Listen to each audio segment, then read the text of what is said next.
Hello everyone, welcome back to my channel Pragya education society.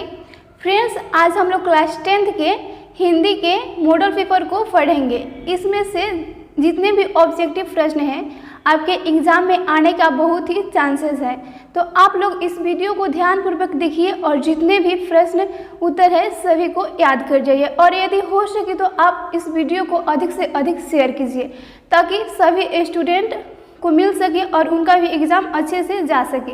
तो चलिए हम आज का क्लास शुरू करते हैं।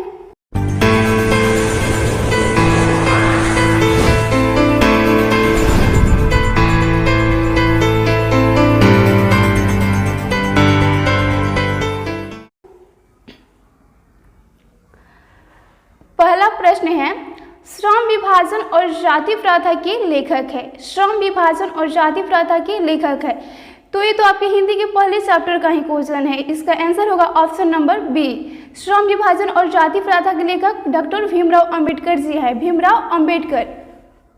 अगला, विष के दांत कहानी किस वर्ग की अनेक अंतर्विरोधी को उजागर करता है। विष के दांत जो कहानी है वह किस वर्ग के अंतर्विरोधियों को उजागर करता है। तो इसका आंसर होगा ऑप्शन नंबर ए। वह मध्य वर्ग के जितना भी अंतर्विरोधी है उसी को वह उजागर करता है, मध्य वर्ग। ऑप्शन नंबर ए उसका होगा। अगला है, मैक्स मूलर ने सर्वविध संपदा और प्राकृतिक सौंदर्य से परिपूर्ण किस देश को माना है। मैक्स मूलर ने सर्वविध संपदा और प्राकृतिक सौंदर्य से परिपूर्ण किस देश को माना है। तो इसका आंसर होगा ऑप्शन नंबर सी, भारत देश को। मैक्स मूलर ने भारत देश को सर्वविध संपदा और प्राकृतिक सौंदर्य से परिपूर्ण देश माना है, भारत को। अगला, नाखून क्यों बढ़ते हैं, इसमें से गद्य की कौन सी विद्या है। नाखून क्यों बढ़ते हैं, यह क्या है, कहानी है, भाषण है, निबंध है या फिर क्या है। तो इसका आंसर होगा नाखून क्यों बढ़ते हैं, यह एक प्रकार का ललित निबंध है। ऑप्शन नंबर डी, ललित निबंध है। ऑप्शन नंबर डी होगा इसका आंसर। अगला,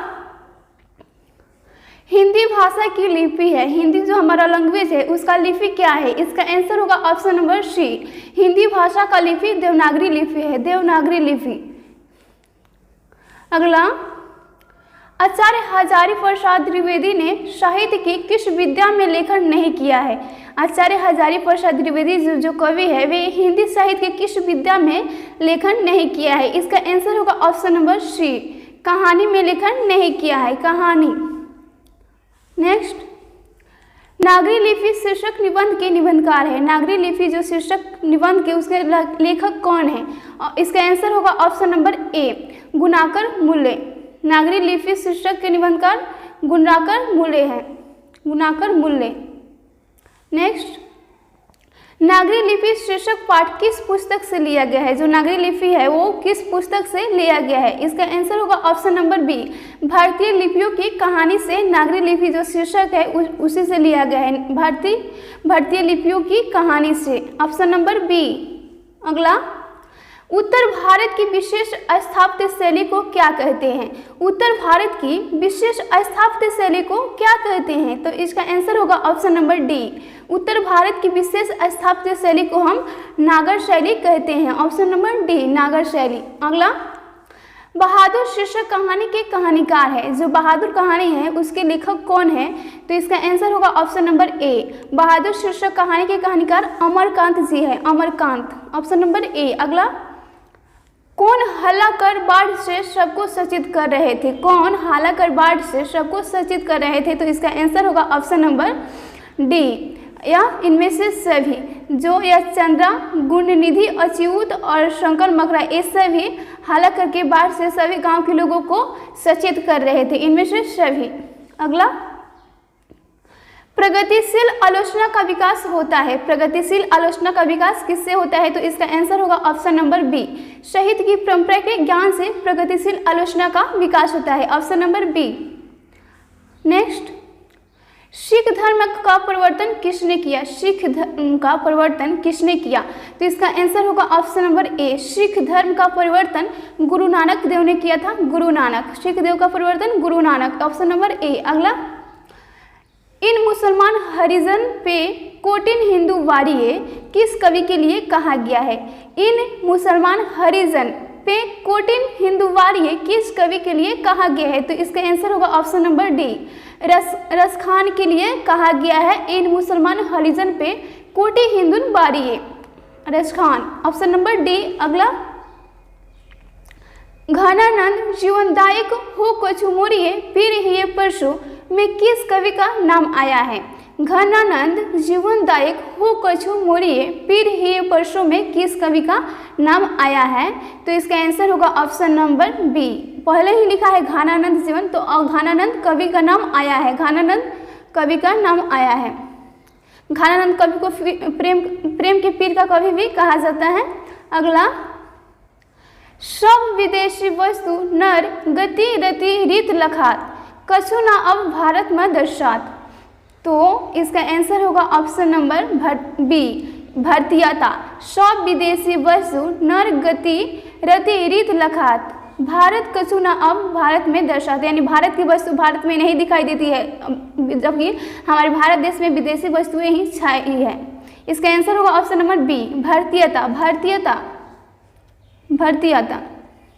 अगला, सुमित्रानंद पंत ने मिट्टी की प्रतिमा उदासनी किसे कहा है?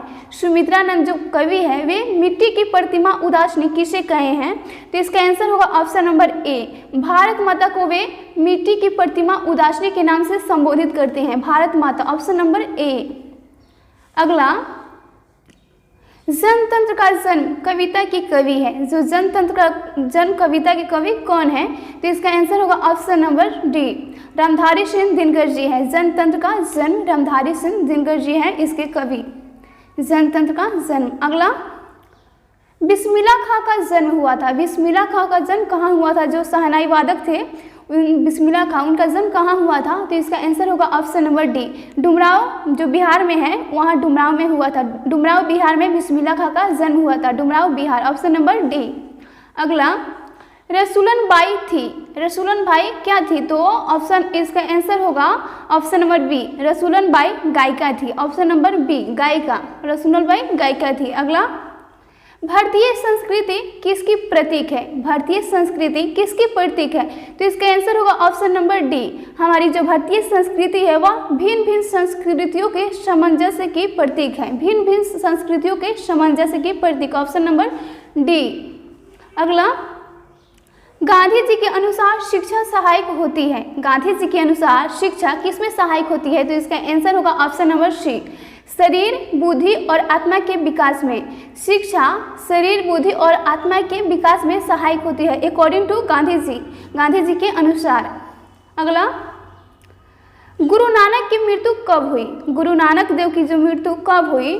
तो इसका आंसर होगा ऑप्शन नंबर सी, गुरु नानक देव की मृत्यु 1539 ईस्वी में हुई थी, 1539। अगला, कौन सी कृति रसखान की नहीं है? कौन सी कृति रसखान की नहीं है? तो इसका आंसर होगा प्रेम फुलवारी, प्रेम फुलवारी रसखान की नहीं है, प्रेम फुलवारी रसखान की कविता नहीं है। अगला, मगमा क्या बेचती थी? मगमा क्या बेचती थी? तो इसका आंसर होगा ऑप्शन नंबर बी, मगमा दही बेचती थी, अपने गांव में वो दही बेचती थी, दही। अगला, ढहते विश्वास कहानी में किस राज्य को बाढ़ एवं सूखा से प्रभावित दिखाया गया है? ढहता विश्वास जो कहानी है उसमें किस राज्य को बाढ़ एवं सूखा से प्रभावित दिखाया गया है? तो इसका आंसर होगा ऑप्शन नंबर सी, उड़ीसा राज्य को, उड़ीसा राज्य को बाढ़ और सूखा से प्रभावित राज्य के रूप में दिखाया गया है, Orissa, option number C, Orissa. अगला, मंगू किस कहानी की पात्र है? मंगू किस कहानी के पात्र है? तो इसका आंसर होगा ऑप्शन नंबर डी, माँ, माँ कहानी की पात्र है, माँ। अगला, पपायती किस रोग से ग्रसित थी? पपायती किस रोग से ग्रसित थी? तो इसका आंसर होगा ऑप्शन नंबर बी, मेनिनजाइटिस रोग से पपायती ग्रसित थी, मेनिनजाइटिस, मेनिनजाइटिस रोग से, मेनिनजाइटिस रोग से। अगला, सीता को अपने ही घर में कैसा महसूस होता है? सीता को अपने ही घर में कैसा महसूस होता है? तो इसका आंसर होगा ऑप्शन नंबर ए, सीता को अपने ही घर में घुटन महसूस होता है, क्योंकि उसके 3 लड़के थे वो एक दूसरे से अलग हो गए थे और झगड़ा उगड़ा करते थे, इसीलिए सीता को अपने घर में ही घुटन के जैसा महसूस होता था। अगला, नौबत खाना का अर्थ है, नौबत खाना का अर्थ क्या होता है? तो इसका आंसर होगा ऑप्शन नंबर सी। नौबत खाना का अर्थ प्रवेश द्वार के ऊपर मंगल ध्वनि बजाने का स्थान। नौबत खाना का अर्थ होता है प्रवेश द्वार के ऊपर मंगल ध्वनि बजाने का स्थान। Option number C, option number C सही होगा नौबत खाना का अर्थ। अगला है लेखक के घर में मछली कौन खाता था? लेखक के घर में मछली कौन खाता था? तो इसका आंसर होगा ऑप्शन नंबर बी। लेखक के घर में मछली सिर्फ पिताजी खाते थे, पिताजी।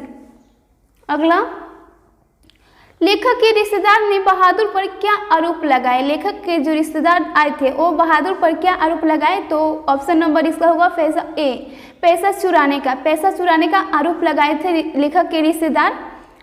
अगला, मेरे बिन तुम प्रभु पाठ के लेखक है। मेरे बिन तुम प्रभु पाठ के लेखक कौन है? तो इसका आंसर होगा option number D, Rainer Maria Rilke. Rainer Maria Rilke मेरे बिन तुम प्रभु के पाठ के लेखक है, Rainer Maria Rilke, option number D. अगला, भारत में बेरोजगारी का मुख्य कारण है। भारत में बेरोजगारी का मुख्य कारण क्या है? तो इसका आंसर होगा ऑप्शन नंबर ए। भारत में बेरोजगारी का मुख्य कारण जाति प्रथा है, जाति प्रथा।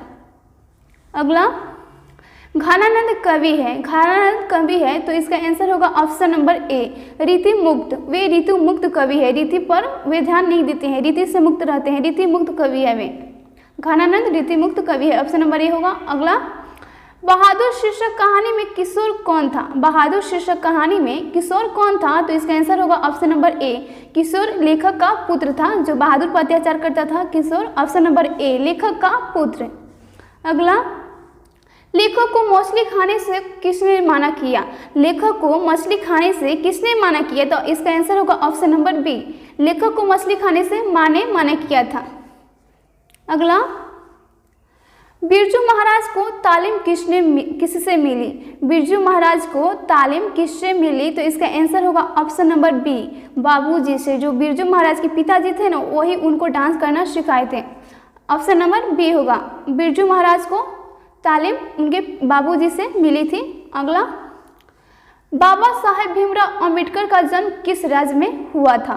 बाबा साहेब भीमराव अंबेडकर का जन्म किस राज्य में हुआ था? जाति प्रथा और श्रम विभाजन के लेखक डॉक्टर भीमराव अंबेडकर हैं, तो इनका जन्म किस राज्य में हुआ था? तो इसका आंसर होगा ऑप्शन नंबर ए, भीमराव अंबेडकर का जन्म मध्य प्रदेश में हुआ था, ऑप्शन नंबर ए, मध्य प्रदेश। अगला, नलिन बिलोचन शर्मा द्वारा लिखित कहानी निम्न में से कौन है? नलिन बिलोचन शर्मा द्वारा लिखित कहानी निम्न में से कौन है? तो इसका आंसर होगा ऑप्शन नंबर सी, विष के दांत, विष के दांत। नलिन बिलोचन शर्मा के द्वारा लिखित कहानी है विष का दांत, ऑप्शन नंबर सी। अगला, मैक्स मूलर का जन्म कब हुआ था? मैक्स मूलर का जन्म कब हुआ था? तो इसका आंसर होगा ऑप्शन नंबर ए, मैक्स मूलर का जन्म 1823 ईस्वी में हुआ था, 1823। अगला है, सर विलियम जोन्स समुद्री यात्रा करते हुए भारत कब पहुंचे? सर विलियम जोन्स समुद्री यात्रा करते हुए भारत में कब पहुंचे? तो इसका आंसर होगा option number D, sir William Jones समुद्री यात्रा करते हुए भारत में सन 1783 ईस्वी में भारत पहुंचे थे, 1783 ईस्वी, ऑप्शन नंबर डी। अगला, अनाम दास का पोथा उपन्यास किस लेखक की कृति है? अनाम दास का पोथा जो उपन्यास है ये लेखक किस लेखक ने लिखा है? तो ऑप्शन इसका आंसर होगा ऑप्शन नंबर ए, हजारी प्रसाद द्विवेदी। हजारी प्रसाद द्विवेदी जी हैं अनाम दास का पोथा उपन्यास का लेखक, Hazari Prasad Dwivedi, option number A. अगला, हजारी प्रसाद द्विवेदी ने निर्लज अपराधी किसे कहा है? हजारी प्रसाद द्विवेदी जी ने निर्लज अपराधी किसे कहा है? तो इसका आंसर होगा ऑप्शन नंबर डी, नाखून को। नाखून को उन्होंने निर्लज अपराधी कहा है, इसे कितना भी काटो कुछ भी करो फिर बढ़ जाता है, यह निर्लज अपराधी है। अगला है, दही वाली मंगमा किस भाषा से अनुदित कहानी है? जो दही वाली मंगमा है उसमें किस भाषा का प्रयोग किया गया है? तो इसका आंसर होगा ऑप्शन नंबर ए, कन्नड़ भाषा का उपयोग किया जाता है, जो कि कर्नाटक में बोला जाता है, कन्नड़ भाषा का उपयोग किया गया है, ऑप्शन नंबर ए होगा। अगला, नदी के द्वीप किस कवि की रचना है? नदी के द्वीप किस कवि की रचना है? तो इसका आंसर होगा ऑप्शन नंबर डी, सच्चिदानंद हीरानंद वात्स्यायन अज्ञेय, माने इन्हें शॉर्ट नाम में अज्ञेय के नाम से जाना जाता है, अज्ञेय जी का है, ऑप्शन नंबर डी होगा अज्ञेय। अगला, काला पानी किसका लोकप्रिय उपन्यास है? काला पानी किसका लोकप्रिय उपन्यास है? तो इसका आंसर होगा ऑप्शन नंबर डी, ईश्वर पेटलीकर का लोकप्रिय उपन्यास है काला पानी, ईश्वर पेटलीकर। अगला, अंदर किसी को देखने का नियम नहीं है, यह किसने कहा? अंदर किसी को देखने का नियम नहीं है, यह किसने कहा? तो इसका आंसर होगा ऑप्शन नंबर ए, मेट्रन ने कहा कि अंदर किसी को देखने का नियम नहीं है, मेट्रन ने। अगला, मंगू को भर्ती करने के लिए माँ ने किसे पत्र लिखकर बुलवाया? मंगू को भर्ती करने के लिए हॉस्पिटल में माँ ने किसे पत्र लिखकर बुलवाया? तो इसका आंसर होगा ऑप्शन नंबर ए, अपने बड़े पुत्र को मंगू ने पत्र लिखकर बुलवाया था, बड़े पुत्र को। इसका आंसर होगा ऑप्शन नंबर ए, बड़े पुत्र को। अगला, लक्ष्मी के बड़े लड़के का नाम क्या था? लक्ष्मी के बड़े लड़के का नाम क्या था? तो इसका आंसर होगा option number D, Achyut. Lakshmi के बड़े लड़के का नाम अच्युत था, अच्युत। अगला, स्वेच्छासेवक दल का गठन किसने किया? स्वेच्छासेवक दल का गठन किसने किया? तो इसका आंसर होगा ऑप्शन नंबर ए, गुणनिधि ने स्वेच्छासेवक दल का गठन किया था, स्वेच्छा गुणनिधि। इसका आंसर होगा ऑप्शन नंबर ए। अगला, लक्ष्मण कहाँ नौकरी करता था? लक्ष्मण कहाँ नौकरी करता था? तो इसका आंसर होगा ऑप्शन नंबर सी, लक्ष्मण जो कि लक्ष्मी का पति था वो कलकत्ता में काम करता था, कलकत्ता। अगला, मंगू की बड़ी बहन का नाम क्या था? मंगू की बड़ी बहन का नाम क्या था? तो इसका आंसर होगा ऑप्शन नंबर डी, मंगू की बड़ी बहन का नाम कम्मू था, कम्मू। ऑप्शन नंबर डी होगा। अगला, किस दिन सीता को लगा कि लाइसी बिल्कुल फीकी है? किस दिन सीता को लगा कि लाइसी बिल्कुल फीकी है? तो इसका आंसर होगा option number A, Nahar Singh ji वाले दिन। नाहर सिंह जी वाले दिन सीता को लगा कि जो लाइसी बनाया था उनके पतों ने तो वो बिल्कुल फीकी थी, नाहर सिंह जी वाले दिन। ऑप्शन नंबर ए होगा। अगला, एस रंगराजन किस लेखक का पूरा नाम है? एस रंगराजन किस लेखक का पूरा नाम है? तो इसका आंसर होगा ऑप्शन नंबर ए, सुजाता। सुजाता लेखक का पूरा नाम है एस रंगराजन, एस रंगराजन। अगला, अमीरुद्दीन किसका पोता था? अमीरुद्दीन किसका पोता था? तो इसका आंसर होगा ऑप्शन नंबर बी, बिस्मिल्लाह खां का नाम था। अमीरुद्दीन किसका नाम किसका था? तो बिस्मिल्लाह खां का नाम अमीरुद्दीन था, बिस्मिल्लाह खां का नाम अमीरुद्दीन। ऑप्शन नंबर बी होगा। अगला, महात्मा गांधी के पिता का नाम क्या था? महात्मा गांधी जी के पिता का नाम क्या था? तो इसका आंसर होगा ऑप्शन नंबर ए, करमचंद गांधी, करमचंद गांधी था। अगला है प्रेम ऐनी श्री राधिका शीर्षक कविता में कवि ने माली मालिन किसे कहा है? प्रेम ऐनी श्री राधिका शीर्षक कविता में जो कवि है वे माली और मालिन से किसे संबोधित किया है? तो इसका आंसर होगा ऑप्शन नंबर सी, राधा और कृष्ण को माली और मालिन से संबोधित किए हैं, राधा कृष्ण को। अगला, गुरु नानक किस मार्ग के कवि हैं? गुरु नानक जी किस मार्ग के कवि हैं? तो इसका आंसर होगा option number Guru Nanak ji, option number B होगा। गुरु नानक जी निर्गुण भक्ति मार्ग के कवि है, निर्गुण भक्ति मार्ग। ऑप्शन नंबर बी, निर्गुण भक्ति मार्ग के कवि है। अगला, इन मुसलमान हरिजन पे कोटिन हिंदू वारिये किसने कहा था?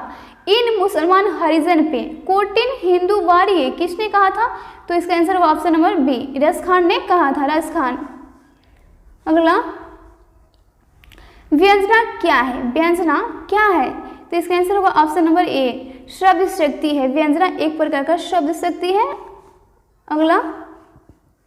अगला है दुष्टों से मित्रता नहीं करनी चाहिए, इस वाक्य में जातिवाचक संज्ञा है। दुष्टों से मित्रता नहीं करना चाहिए, तो इस वाक्य में जातिवाचक संज्ञा क्या है? तो इसका आंसर होगा ऑप्शन नंबर सी, दुष्ट। दुष्ट जातिवाचक संज्ञा है, इससे जाति भर का बोध होता है, दुष्ट। ऑप्शन नंबर सी होगा।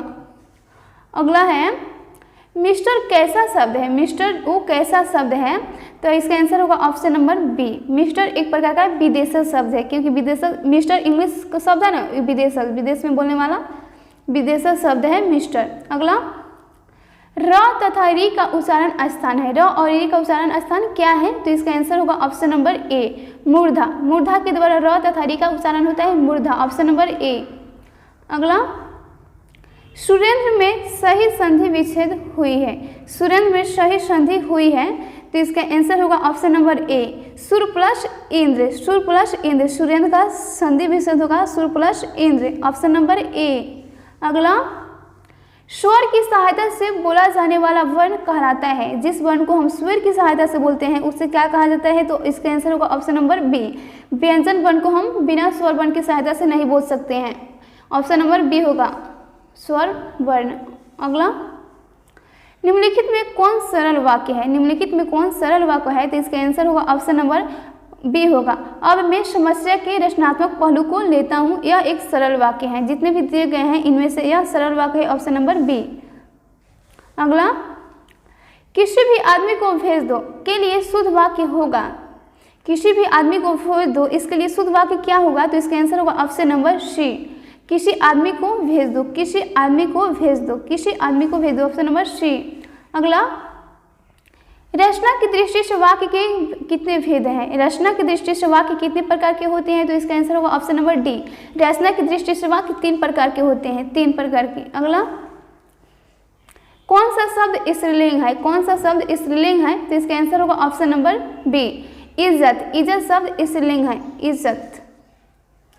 अगला, कली शब्द का सही बहुवचन रूप क्या होगा? कली शब्द का सही बहुवचन रूप क्या होगा, तो इसका आंसर होगा ऑप्शन नंबर सी। कली शब्द का बहुवचन होगा कलिया, ऑप्शन नंबर सी कलिया। अगला, अंधों में काना राजा लोकोक्ति का सही अर्थ है। अंधों में काना राजा ये लोकोक्ति का सही अर्थ क्या है, तो इसका आंसर होगा ऑप्शन नंबर बी। मूर्खों में कम योग्यता वाला आदरणीय। मूर्ख व्यक्ति में कम योग्यता वाला आदरणीय, इसका होगा सही अर्थ option number B. Option number B होगा इसका। अगला देखते हैं, निर्बल और सबल मेरे मित्र हैं। यहाँ निर्बल का विलोम है। निर्बल का विलोम क्या है, तो इसका आंसर होगा ऑप्शन नंबर डी सबल। सबल विलोम है इसका। अगला, त्वा प्रत्यय से बना शब्द है। त्वा प्रत्यय से बना शब्द कौन है, तो इसका आंसर होगा ऑप्शन नंबर बी पशुत्व। पशुत्व तो शब्द से बना प्रत्यय है पशुत्व, पशुत्व। अगला, मैंने आम खाया है वाक्य उदाहरण है। मैंने आम खाया है यह किस का उदाहरण है, तो इसका आंसर होगा ऑप्शन नंबर डी अपूर्ण भूत का उदाहरण है। मैंने आम खाया है अपूर्ण भूत का उदाहरण है, यह अभी पूर्ण नहीं हुआ है, खा रहा है इसलिए। अगला, वाह वाह अव्यय है। वाह वाह कौन सा अव्यय है, तो इसका आंसर होगा ऑप्शन नंबर डी हर्षबोधक अव्यय है। वाह वाह हर्षबोधक अव्यय है। अगला, फरमाइश लिंग है। फरमाइश कौन सा लिंग है, तो इसका आंसर होगा ऑप्शन नंबर ए। फरमाइश एक प्रकार का स्त्रीलिंग है, स्त्रीलिंग। ऑप्शन नंबर ए होगा। अगला, सामग्री का बहुवचन है। सामग्री का बहुवचन क्या होगा, तो इसका आंसर होगा ऑप्शन नंबर बी सामग्रिया। सामग्रिया होगा इसका बहुवचन, ऑप्शन नंबर बी होगा। अगला, कोशिश का परिवाची शब्द है। कोशिश का परिवाची शब्द क्या होगा, तो इसका आंसर होगा ऑप्शन नंबर डी कोशिश का परिवाची शब्द होगा प्रयास, प्रयास। अगला, कर्म का मानक आधुनिक रूप है। कर्म का मानक आधुनिक रूप क्या होगा, तो इसका आंसर होगा ऑप्शन नंबर ए कर्म, कर्म होगा कर्म। अगला, तत्पुरुष समास का उदाहरण नहीं है। तत्पुरुष समास का उदाहरण कौन नहीं है जो दिया है ऑप्शन में, तो इसका आंसर होगा ऑप्शन नंबर डी तत्पुरुष समास का उदाहरण चौराहा नहीं है, चौराहा। अगला है, अव्ययीभाव समास में डैश पद प्रधान होते हैं। जो अव्ययीभाव समास है उसमें कौन सा पद प्रधान होता है, तो इसका आंसर होगा ऑप्शन नंबर ए पूर्व पद जो होता है वह प्रधान होता है। पूर्व पद प्रधान होता है अव्ययीभाव समास में। अगला, शुद्ध शब्द है। शुद्ध शब्द क्या है इसमें जो दिया है, तो इसका आंसर होगा ऑप्शन नंबर ए अभिलाषा। अभिलाषा शुद्ध शब्द है, ऑप्शन नंबर ए। अगला, रक्षा शब्द का विलोम है। रक्षा शब्द का विलोम क्या होता है, तो इसका आंसर होगा ऑप्शन नंबर सी विनाश, विनाश होगा। रक्षा का विलोम यानी उल्टा पूछ रहा है तो विनाश होगा। अगला, वास्तविक शब्द में प्रत्यय है। वास्तविक शब्द में कौन सा प्रत्यय है, तो इसका आंसर होगा ऑप्शन नंबर बी वास्तविक शब्द में इक प्रत्यय है, इक। अगला, नि उपसर्ग के संयोग से बना शब्द है। नि उपसर्ग के उपयोग से बना शब्द कौन सा है, नि उपसर्ग के योग से, तो इसका आंसर होगा ऑप्शन नंबर डी निःशुल्क। ऑप्शन नंबर डी होगा निःशुल्क, नि उपसर्ग से बना है यह। अगला, निम्न में से नरक शब्द का विशेषण कौन है। नरक शब्द का विशेषण क्या होता है, तो ऑप्शन नंबर इसका होगा बी नरकीय, नरकीय, नरकीय। ऑप्शन नंबर बी होगा नरक का विशेषण। अगला, निम्न में से आंख शब्द का परिवाची कौन है। आंख शब्द का परिवाची क्या होता है, तो ऑप्शन नंबर इसका होगा बी लोचन। आंख शब्द का परिवाची होता है लोचन। अगला, बंधन शब्द का विलोम होगा, बंधन शब्द का विलोम क्या होगा, तो इसका आंसर होगा ऑप्शन नंबर ए, बंधन शब्द का उल्टा था मुक्ति, मुक्ति होगा ऑप्शन नंबर ए। अगला, कम खाने वाले के लिए एक शब्द है, कम खाने वाले के लिए एक शब्द हम क्या कह सकते हैं, तो इसका आंसर होगा ऑप्शन नंबर सी, अल्पाहारी, अल्पाहारी, कम खाने वाले के लिए एक शब्द होगा अल्पाहारी। अगला, छात्र शब्द का स्त्रीलिंग रूप क्या होगा, छात्र शब्द का स्त्रीलिंग रूप क्या होगा, तो इसका आंसर होगा ऑप्शन नंबर डी, छात्रा, छात्र शब्द का स्त्रीलिंग रूप होगा छात्रा। अगला, न का उच्चारण स्थान क्या है, न का उच्चारण स्थान क्या होगा, तो इसका आंसर होगा ऑप्शन नंबर बी, न का उच्चारण स्थान मूर्धा है, मूर्धा। अगला, अकेला दम मुहावरे का क्या अर्थ है, अकेला दम मुहावरे का अर्थ क्या है, तो इसका आंसर होगा ऑप्शन नंबर डी, अकेला, अकेला। अगला, देवालय शब्द कौन सा समास है, देवालय शब्द कौन सा समास है, तो इसका आंसर होगा ऑप्शन नंबर ए, तत्पुरुष समास है, देवालय शब्द तत्पुरुष समास है। अगला, मोर शब्द है, मोर कैसा शब्द है, तो इसका आंसर होगा ऑप्शन नंबर बी, तद्भव या है, तद्भव, तद्भव, मोर तद्भव शब्द है, इसका मयूर होगा तो तत्सम होगा। अगला, अधिकार शब्द में उपसर्ग है, अधिकार शब्द में कौन सा उपसर्ग है, तो इसका आंसर होगा ऑप्शन नंबर सी, अधिकार शब्द में उपसर्ग अधि है, अधि उपसर्ग है अधिकार में। अगला, तूफान शब्द कौन संज्ञा है, तूफान शब्द कौन सा संज्ञा है, तो इसका आंसर होगा ऑप्शन नंबर ए, व्यक्तिवाचक, व्यक्तिवाचक है तूफान शब्द, व्यक्तिवाचक। अगला, अवल शब्द का स्त्रीलिंग रूप क्या होगा, अवल शब्द का स्त्रीलिंग रूप क्या होगा, तो इसका आंसर होगा ऑप्शन नंबर बी, अबला, अबला, अबला होगा स्त्रीलिंग इसका। अगला है, मनोहर शब्द का संधि विच्छेद है, मनोहर शब्द का संधि विच्छेद किस तरह होगा, तो इसका आंसर होगा ऑप्शन नंबर बी, मन प्लस हर, मन प्लस हर, ऑप्शन नंबर बी होगा मनोहर का संधि विच्छेद। अगला है, संधि के कितने भेद है, संधि के कितने भेद है, संधि कितने प्रकार के होते हैं, तो इसका आंसर होगा ऑप्शन नंबर सी, संधि 3 प्रकार के होते हैं। तो फ्रेंड्स, ये जितने भी 100 ऑब्जेक्टिव प्रश्न थे जो आपका 22 फरवरी का है हिंदी का एग्जाम, इनमें से पक्का पूछेगा ही, 20-30 तो प्रश्न इसमें से आएगा ही आएगा। तो आप लोग बिना ध्यान इधर उधर किए वीडियो को ध्यानपूर्वक देखिए और पूरे प्रश्न आंसर को याद कर जाइए। तो चलिए हम मिलते हैं नेक्स्ट वीडियो में। जय हिंद, जय भारत।